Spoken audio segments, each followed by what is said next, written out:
Hi everyone, thank you for joining me this fine afternoon, or evening, or morning, or whenever you're watching this.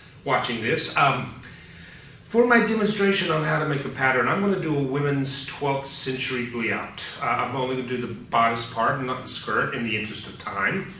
But I think that will be instructional to show you how to make your own medieval patterns. But before I make a pattern, I have to take measurements.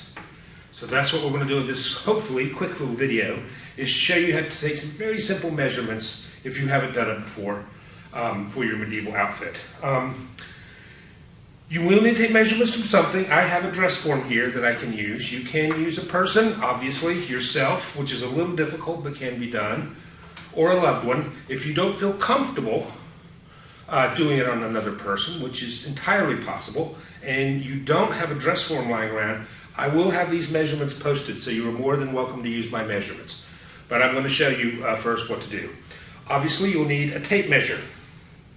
What are these? This is plastic. They're usually fabric or plastic. I like the plastic a little better because it has a little rigidity, which helps me. I am not the most graceful of measurers, but if I can do it, you certainly will be able to. But I need that extra help in getting the measurements across. Okay. By the way, if you pay more than $3 for one of these, you're getting robbed. All right, let's start. We're going to start with what I call the vertical measurements, or the verts, if you want, on this form. Now, it's very important that you have two baseline measurement points on your form. The first is at the waist, and the other is at the arm's eyes, either arm's eye or both arm's eye.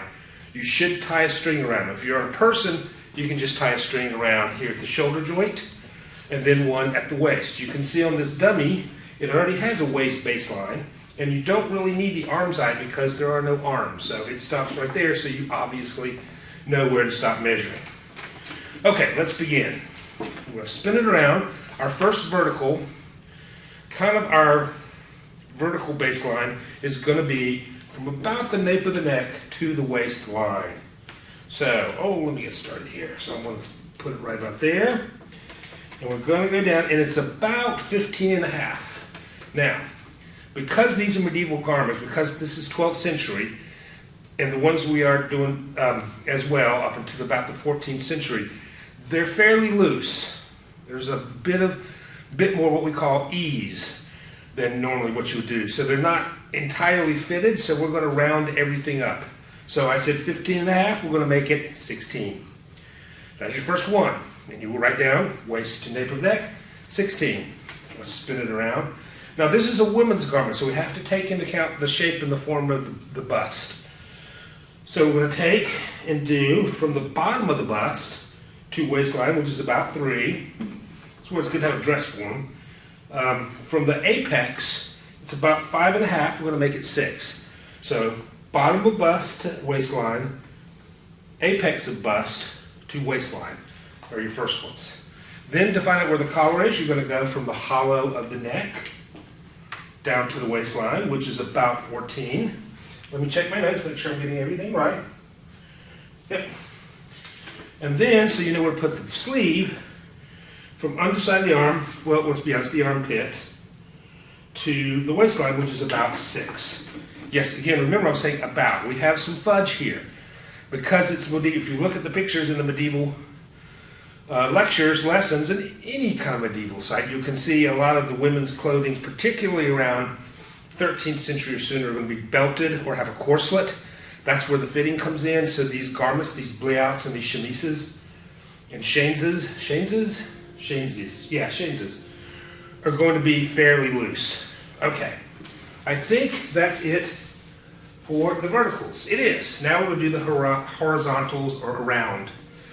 And there are 4 basic horizontal measurements: bust, waist, hips, and arm side.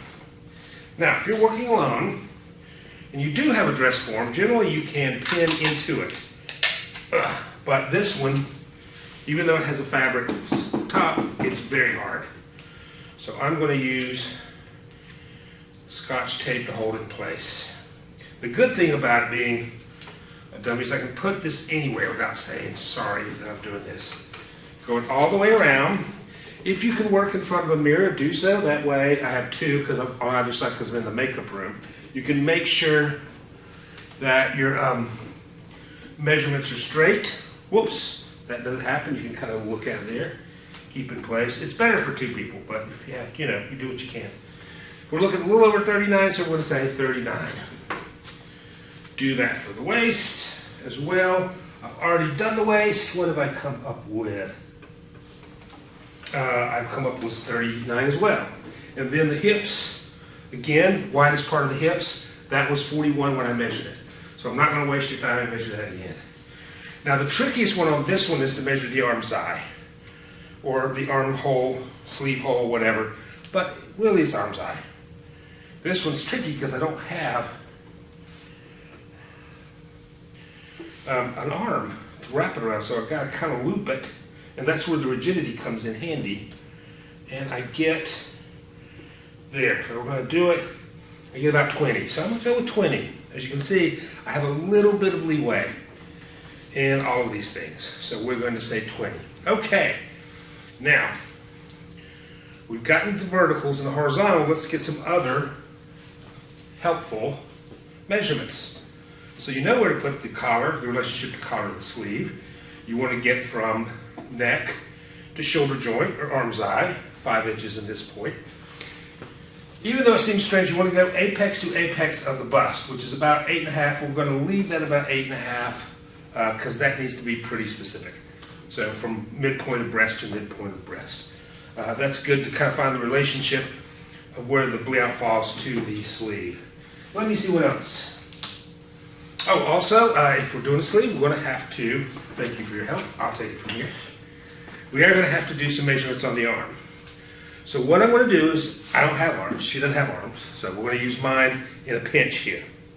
I'm going to start at the sleeve, we're going to put 7 inches at my sleeve, go all the way up my shoulder here, and get 29. So I burned, what we call burning, 7 inches, so I have to deduct that from the 29, right? So 29 minus 7 is 22. So my arm length is 22 from shoulder to wrist. And of course bicep, which I have already measured, at 14. So that's the last measurement. I'm not even going to try that right now. It worked in rehearsal. That's good enough. I got the measurements. So that's what I need for the sleeve. So with these measurements, I should be able to do a pretty decent pattern. And that will be the next video. Thank you for your patience in enduring this, and I wish you luck.